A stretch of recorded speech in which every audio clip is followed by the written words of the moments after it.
কৰি আছে সোনকালে ধূপ বন্তি ঠিক কৰ দৰাকনা পাবহি এতিয়া তই এইবোৰ ভাবিব নালাগে ৰভাতলখন চাফা কৰি থৈ হ'ব দে দুখ কৰিব নালাগে কপালতেই লিখা নাই কিজানি কি কম আৰু মই লিখিছিলো ন কপালত মইহে মুচি পেলালো ৰূপালীৰ লগত যে কিমান ধেমালি কৰিলো কিমান যে সপোন দেখিলো তাই শিৱৰ কথা মনত পৰিলে বুকুখন এতিয়াও শব্দ পাইছে কি আশা হেৰি তাকো মোক পেটুলা বুলিহে মাতিছিল কালি ঠেঙীয়া আখৰ মোলৈ মৰম কিমান ৰাস্তা আৰু তুলি তুমি আৰু মই তুলি চুল আৰু চাফা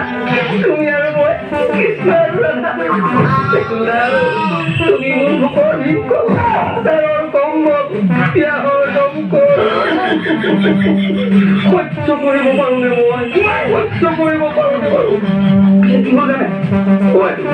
ইমান মোৰ মৰম থকাৰ পাছতো আৰু পালি যদি বেলেগ এটালে গুচি গ'ল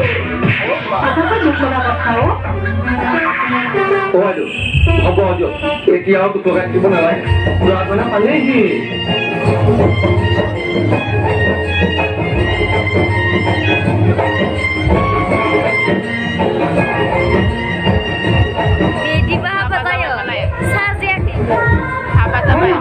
ভিতৰলৈ ব'লা এতিয়াৰ পৰা এইখন তোমাৰ ঘৰ নিজেই চম্ভালিব লাগিব ঘৰখন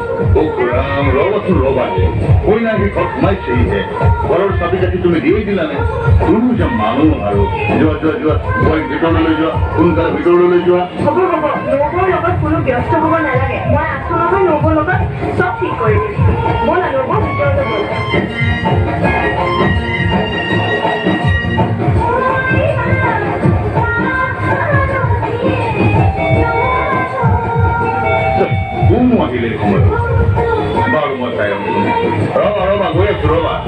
চন্দন তই ভিতৰলৈ বল আৰু শুন এতিয়াৰ পৰা তই কেৱল আমাৰ কথাই নহয় জুৰিৰ কথাও চিন্তা কৰিব লাগিব প্ৰতি মুহূৰ্তত আমিতো বহুত সুখী জুৰিৰ দৰে এজনী ছোৱালী আমাৰ ঘৰৰ বোৱাৰী হ'বলৈ আহিছে মোৰ বিশ্বাস তাইৰ ঘৰখন খুব ভালকৈ চম্ভালিব পাৰিব কি হ'ল কোন আহিছিল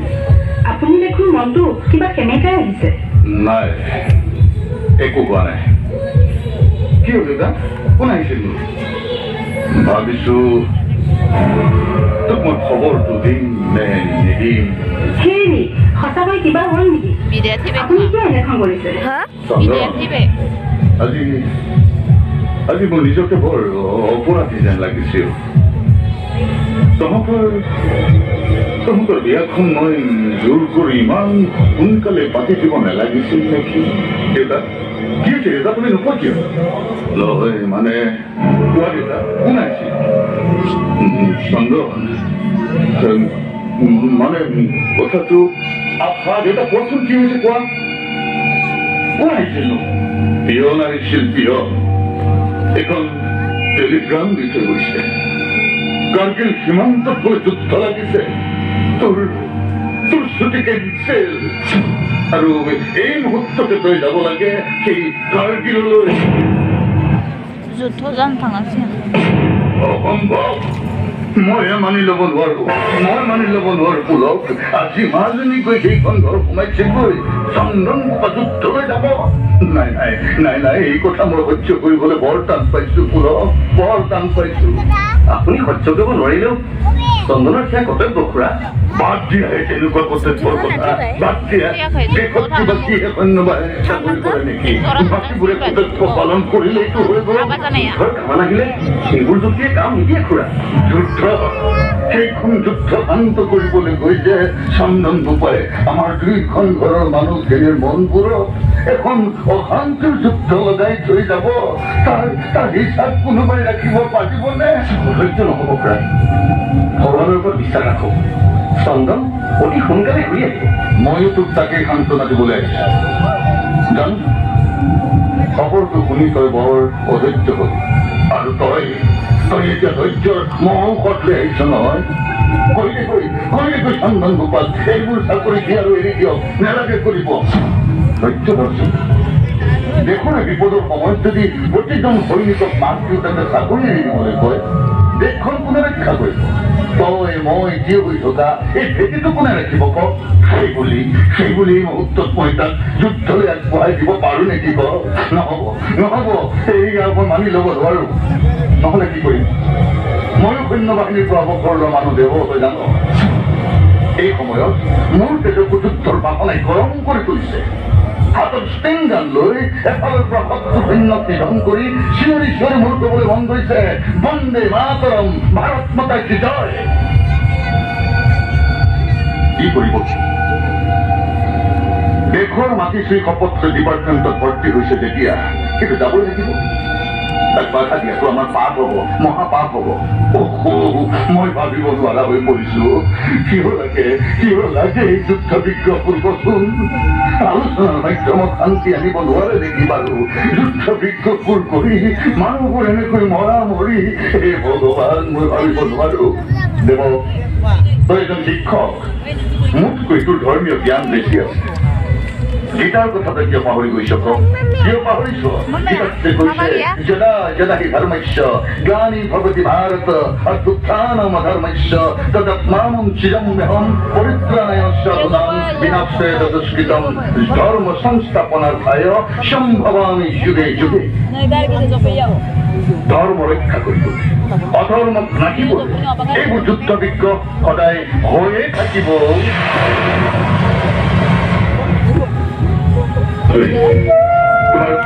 তোমাৰ চকুৰ পানীৰ মুহূৰ্তত মই চাব নিবিচাৰো চকুৰ পানীবোৰ কমাই থব পৰিছে তোমাক কেনেকৈ বিদায় দিম আমি তাহলে কৰি দিয়া যোৱা সোনকালে আহিবা খেলা খতম আজি তোমাক যোৱা বুলি ক'ব নোৱাৰো মাথো এষাৰ কথা ক'ব পাৰো বি কেয়াৰফুল অলপ সাৱধানে থাকিবা আমি ক'ব নালাগে দেখিব সোনকালে মই ঘূৰি সোনকালে এতিয়া এটা মুহূৰ্ত মোৰ বাবে যুগ যেন লাগিব কথা আছে তোমাক ক'বলৈ মোৰ সপোনবোৰৰ কথা আজি শুনিবলৈ সময় নহ'ল কেতিয়া শুনিবা সময় পাবানে শুনিম যদি শুনিম তোমাৰ কথা শুনিবলৈ অতি সোনকালে ঘূৰি আহিম দাদা কিয় কান্দিছা তুমি কিয় কান্দিছা মই এৰি যাব মই পাৰো কোৱা তাৰমানে প্ৰত্যেকবাৰ খাতিৰত মই যাবই লাগিব প্লিজ দুই নাকান্দিবা তুমি এনেকৈ থাকিলে মই যাব পাৰিম কোৱা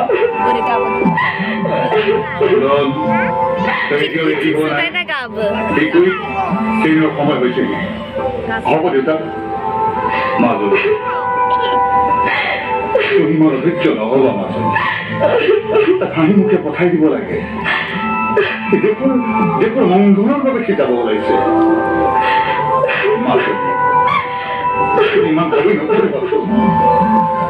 যোৱা তাক সুন্দৰ কৰিবলৈ সজাই দিয়াগৈ যোৱা মাজত যোৱা ডাঙৰ বাবু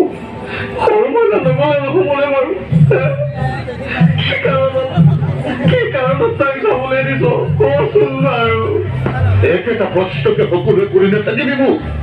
সি যে আৰ্মি অফিচাৰ সি যে মেজৰ চাহাব তহঁতে পাহৰি গলি নেকি পাহৰা নাই সিটো আমাৰ সকলোৰে বৰ মৰমৰ সেয়েহে মলীয়া হৈ পৰিছো কান্দি আছে ককাইক যাবলৈ বুলি হাহাকাৰ কৰিছে বিয়াৰ প্ৰথম দিনটোতে হাহাকাৰ কিয় হৈছে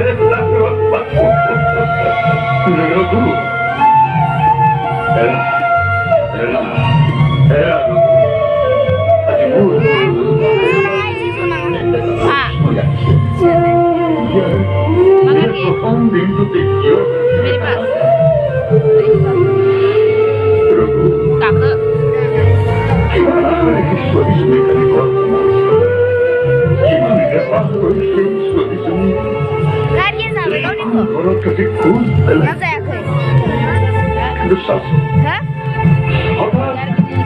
কি যাব লাগে যুদ্ধলৈ মোৰ বুকুখনো আজি হাহাকাৰ কৰিছে জানো কিবা যেন এটা ভয়ত ঠক ঠক কৰিব কৰিছে মোৰ মনত পৰিছে তাৰ কি শৈশৱটো খিৰিকীয়ে তেৰি সৰু আছিল বৰ উৎপত্তি আছিল মাকে যে তাক কিবা মাৰিছিল দৌৰি আহি মোৰ বুকুৰ বাটত সোমাইছিল সি মই বৰ মৰমেৰে আল ফুল তাক সাৱটি লৈছিলো কি কৰিবি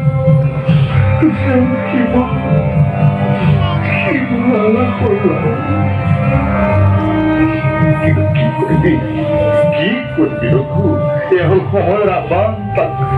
চাবলৈ দিবই লাগিব এইটো চাকৰি নকৰাহেঁতেনো নগৰে কি দেশ মাতৃক ফাঁকি দিয়া সকলোৱে তাক কাপোৰ ফুৰি আহিব আৰু আমাৰ এই পৰিয়ালটো দেশৰ শত্ৰু বুলি সকলোৱে তিৰস্কাৰ কৰিব কৰক তিৰস্কাৰ প্ৰয়োজন হলে তাকেই মোৰ পাতি ল'ম তথাপি বোৱাৰীজনীৰ মুখলৈ চাই তাক যাবলৈ নিদিব কথাবোৰ তোমালোকে অলপ বেছিকৈ ভাবিছা ৰশ্মি তাক হাঁহি মুখে বিদায় দিয়া তোমালোকে সি মোৰ ল'ৰা তাৰ সাহস আৰু শক্তিৰ কথা মই ভালদৰে জানো দেখিবা সি হেৰাৰ আগে শত্ৰু জয় কৰি আমাৰ দেশ উদ্ধাৰ কৰিব পাৰিব এই বিশ্বাস মোৰো আছে ডাঙৰ বাবু তথাপি কিয় জানো সি যুদ্ধলৈ যাব ওলোৱা দেখি বুকুখন ধোঁৱাৰ পৰাই উঠিছে মোৰ চোলাই বুকু চাই লৈ তাক ডাঙৰ কৰিছো কৰবাত আচৰতে লাগিলেও মোৰ মনে নপৰে ডাঙৰ বাবু তেনে সুৰক্ষী আজি ওলাই যাব মানুহৰ জীৱনত কৈ খেলা কৰা এখন নগণ্য ঠাই লৈ মহাজু দেউতা God bless you, my son. God bless you. Best of luck. Thank you. তোমাৰ পুত্ৰৰ সৈতে চিনাকি দিয়াৰ কেৱল মোৰ উপযুক্ত সময় মা তোমালোকে দুখ নকৰিবা মা মই সোনকালে উভতি আহিম মা চোৱা মই কথা দিছো মই সোনকালে উভতি আহিম মা চৰিক চাবা তাই লগত মই আৰু পেটৰ কথা পাতিবলৈ সময় যদি কোনো অসুবিধা নহয় এনেতো ঘৰখন সম্ভৱ কোনো অসুবিধাত নপৰে চুপ চাবা মা আশীৰ্বাদ কৰিছো যাতে আজি তোক আকৌ মই সোঁৱৰাই দিছো তই ভাৰতীয় সৈনিক দেশ ৰক্ষা কৰাটো হ'ল তোৰ ধৰ্ম তোৰ দৰে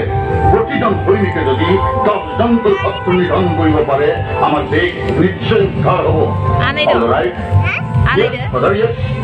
এই মুহূৰ্তত মই নিজকে এটা যোদ্ধা হিচাপে প্ৰতিষ্ঠিত কৰিছো আৰু বৰ্তমান মোৰ লক্ষ্য স্থান হ'ল কাৰ্গিল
মেজৰ চাহাব